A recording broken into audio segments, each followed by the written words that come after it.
Hello, Princess on a Pillow here. I am here to do a review slash recap with my opinion on 90 Day Fiance Before the 90 Days Season 8, Episode 8. It's titled, For Your Safety, Please Remain Seated. What the hell that means, I don't know, but let's get started. Sheena and Forrest. Forrest is at Sheena's family home and he is perplexed that Sheena's parents are wonderful and not monsters like Sheena told him they were. Forrest tried to talk to Sheena about it, but she just blew him off and said, "Hey, they gave us their blessings. Let's not rock the boat." She told him, "Don't worry, they gave us their blessings. Just relax, Forrest. Just relax." So Forrest is happy that his mom is coming because he is now relying on her to get to the truth of the matter. Forrest has no balls. Sheena is his girlfriend. Autism or not, he should be able to talk to her on his own without help from his mommy. Sheena has to support her parents and she has to support herself and Forrest. That's crazy. Everybody wants her money. Forrest wants help from his mother to tell the parents that Sheena is not going to give them money anymore. Everybody wants money from poor Sheena. So next the parents showed up. Forrest's parents showed up. Sheena gave them the tour. Forrest's parents are shocked at how nice the place is, and Molly can't wait to tell Sheena's family the horrible things Sheena has been saying about them. So Forrest's parents met Sheena's father and sister. Next, they sat down to a Filipino feast, traditional feast. Molly is seeing how nice Sheena's family is, and she's perplexed because she thought they were mean, unsavory people. Molly asked Sheena's family if they are okay with Sheena moving to the U.S. The sister said it is Molly's dream to work in the U.S. The father told Molly that Forrest told them that he is short on finances. Molly said, forget about Forrest's finances. Let's talk about Sheena. Molly told Sheena's family that Sheena told them that they take all her money, and if she didn't give them all her money, they would mistreat her. The father looked at Sheena and asked her if she said that, but Sheena didn't answer. The father told Molly that he never mistreated Sheena. Sheena started to cry, and she said, "Sorry." Sheena said she lied because she has to help her family and she cannot save enough money for her visa. And she didn't want to lose Forrest. Poor Sheena, all they want from her is her money. They all pulling her here, pulling her there, in her pockets, taking all her money. If it's not Forrest taking her money, it's her family taking her money. She can't save to do what she want to do. That's some crazy shit. But Sheena apologized to her family. But Eva Molly won't back off. She said to Sheena, why would she lie about...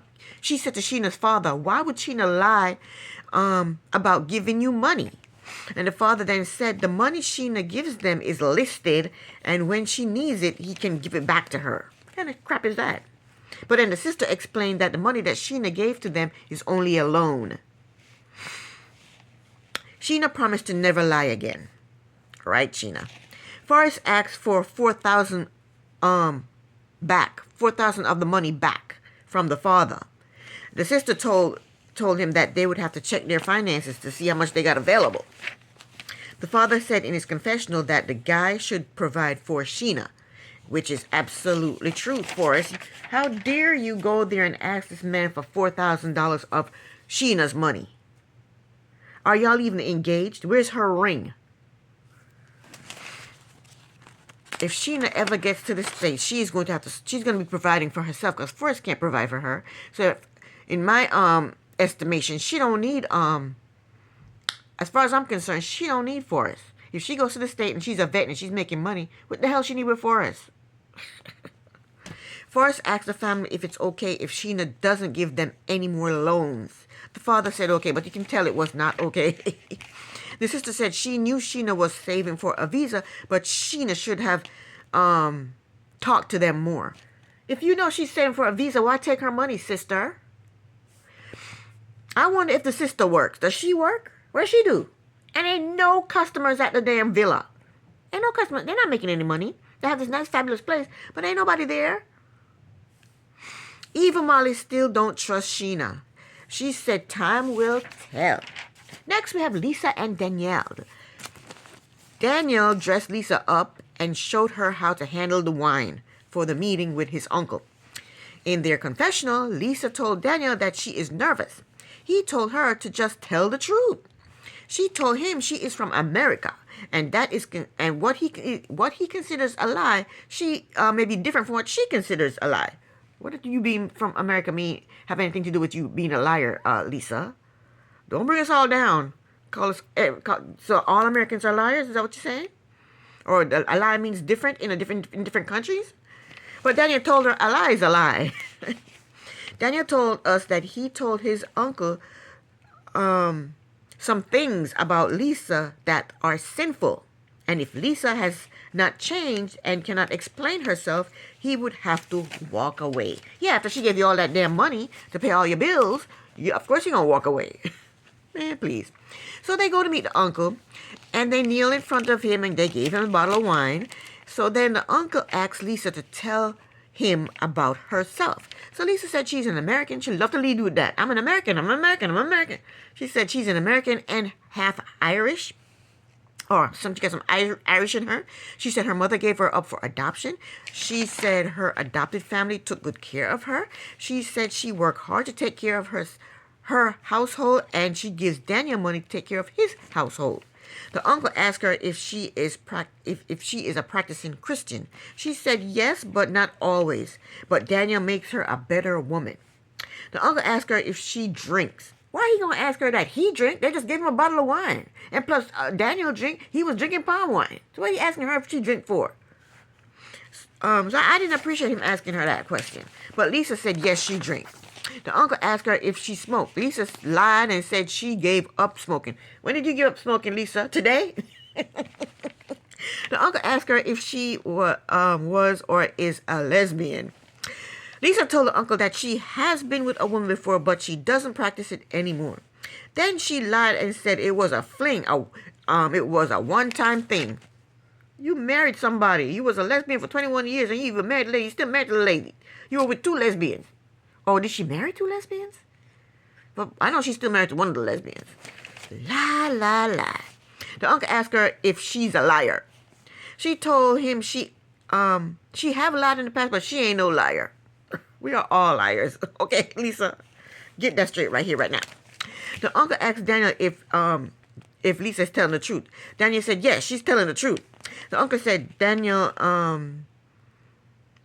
has to monitor Lisa to make sure she doesn't do it again. Do what again? Make sure she doesn't smoke again?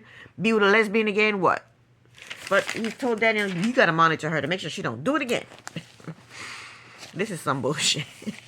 In their confessional, they are arguing that Lisa is saying that I told you I was with one woman. You should have never told your uncle that. He said, I'm not going to lie to my uncle. He said, you didn't have to lie. Just keep that between us. So they're arguing about that. So then back to the uncle. The uncle is talking to Daniel in Igbo, the Igbo language, because he doesn't want Lisa to know what they're saying.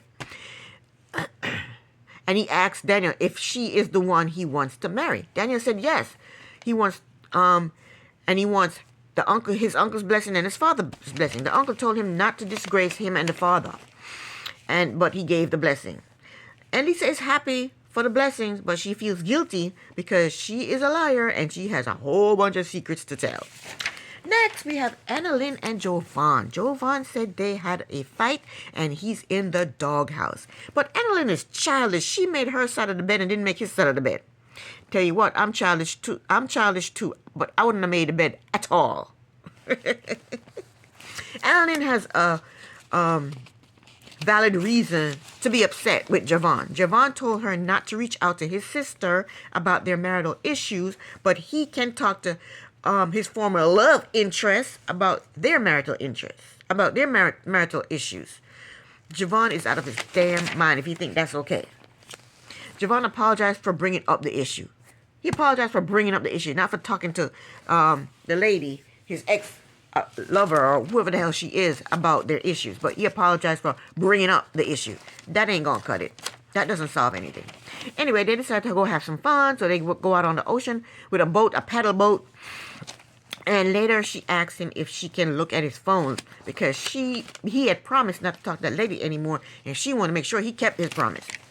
So Annalyn went through the phone, and all she found was pictures of herself and pictures of the dog. Of course, Javon's gonna delete the messages. He ain't that stupid, you know.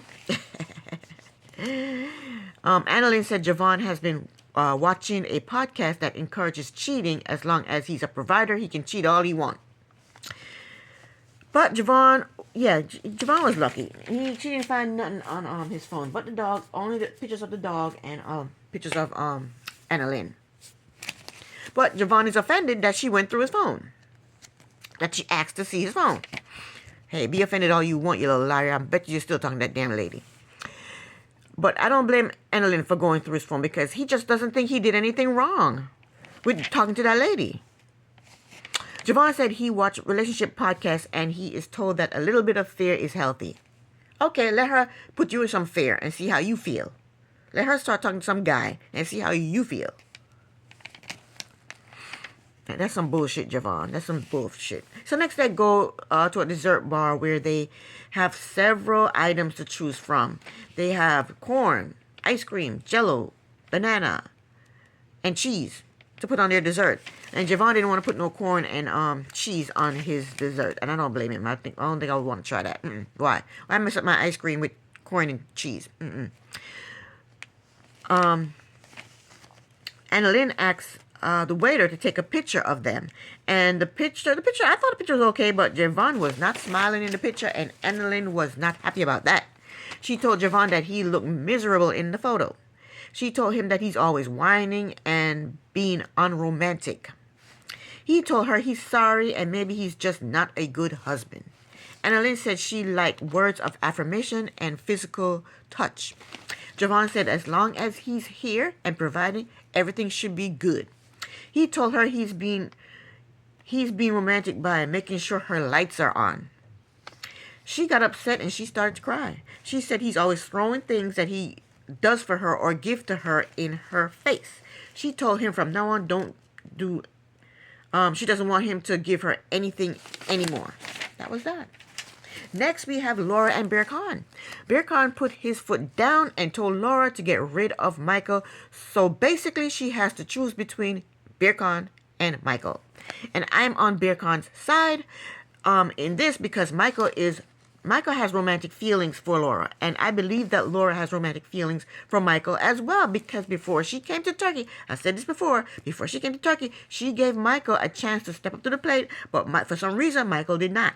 He just started crying. He's crying for Michael. You either want to be with Laura or you don't want to be with Laura. What are you crying about? What's there to cry about? So there is something going on between them. And Bear Khan can pick up on it as well. He told Laura to step back and look at the relationship with Michael. But Laura already knows that they have romantic feelings. She has romantic feelings for Michael. But she told Bear Khan that she doesn't agree with him. Laura is full of shit. She asked Bear Khan to meet or talk to Michael. But Bear Khan shut her down. He told her he does not want to talk about it anymore. So they go to meet Bear Khan's friends at a cafe. Laura found out that Bear Khan comes to this cafe every day to have a little drink and some smoke. She feels like he is in debt, so he should be doing something better with his life instead of coming to this cafe to smoke, like looking for a job. And I agree with Laura on that 100%. Bear Khan is doing nothing but leeching off of his friends. He's living off of his friends. Laura found out that people don't like Bear Khan because they think he's angry and harsh 24/7.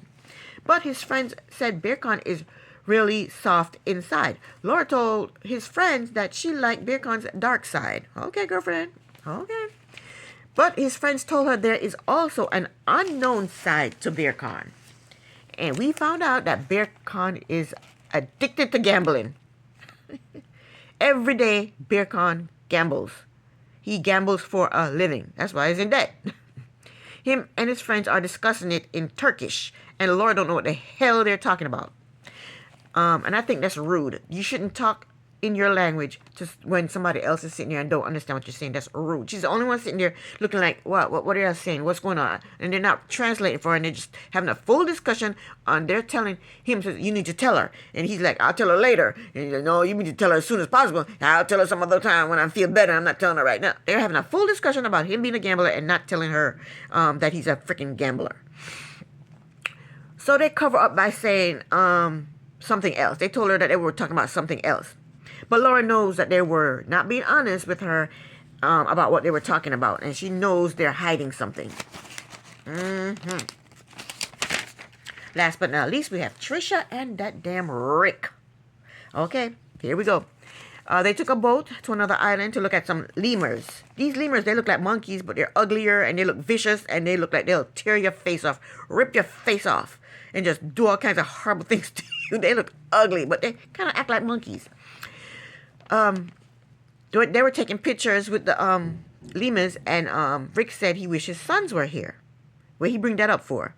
Because now they're gonna talk. He said he wished his sons were here, and he can't wait for Trisha to be their stepmother. What he bring up kids for? Trisha said, "Yeah, I love your kids, and I'll be their stepmother, but I don't just only want to be a stepmother. I want to be a mom. I want my own damn kids." Rick told her he is not in a position to have another child. To me, that means he doesn't have the money to have any more kids. That's what that means to me, because he already have 2. Then he's going to have to take care of her when she comes to the States. And he has grown kids, and I'm sure he's not taking care of them, but he ain't got no money to take care of no more kids. She asked, what do you do? Sell here online and teach tap dancing. Who is learning tap dancing nowadays? Tap dancing is for the 60s and the 70s, right? Anyway, she asked him, what's the issue? Rick told her he is not ready to make that decision. What do you mean you're not ready to make? You're 52 years old. When are you going to be ready to make a decision? Rick does not want any more kids, and that's the bottom line. That's it. Plus, he thinks that she is going to dump him when he tells her that he cheated with his ex. Next, they go to the beach at night, and she showed him how to cook fish. Then she mentioned that there is something. She mentioned something to us, that there's something else she's not telling Rick. There's something else that he doesn't know about her. All these damn secrets. So she's telling him what to expect when they go to her village to meet her family. She told Rick that he is older than her father. Rick is 52, her father is 50. She told him her father is 50. And then she told him that she hasn't told her father about that Rick is older. She hasn't told her father that Rick is 52. So her father don't know Rick's age. She said she hasn't told them that he has been married twice, divorced twice, and have kids. Trisha said her father would not like the fact that Rick is old, married, divorced, and have kids. And that's why she didn't tell her father anything about Rick. She said her father would refuse to meet Rick if he knew all of that. But then she said the blessing from her father means a lot to her. How can the blessing from your father mean a lot to you if you haven't told him anything about Rick? And you know Rick is old, divorced. Your father gonna find that out and have kids, been married several times. But the blessing mean a lot to your father. If the blessing meant a lot, if the blessing meant a lot to you, blessings from your father meant a lot to you, you wouldn't be with Rick. Okay. Trisha told Rick that if he don't want to have kids, her family won't give, or her father won't give them the blessings, because in her family they need to have kids or some nonsense like that. I think she's lying. She just wants some damn kids. She's trying to scare him into having kids. Rick said he is going to show her family that he is a loving, good parent, and hopefully they will accept him. Yeah, you think you're a loving, good person, but you're also a cheater and a liar, Rick. You're also a cheater and a liar. That was the end of the episode, and this is the end of my review. Thank you so very much for watching. Princess on a Pillow here. Bye.